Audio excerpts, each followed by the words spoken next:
वीरं महाविष्णुं ज्वलन्तं सर्वतोमुखं नरसिंहं भीषणं भद्रं मृत्योर्मृत्युं नमाम्यहं स्वाहा।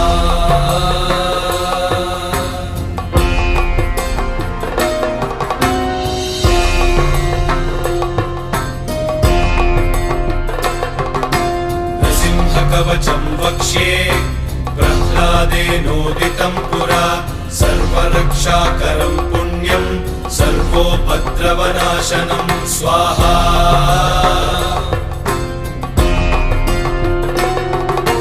सर्वसम्पत्करं चैव स्वर्गमोक्षप्रदायकं ध्यात्वा नृसिंहं देवेशं हेमसिंहासनस्थितं स्वाहा।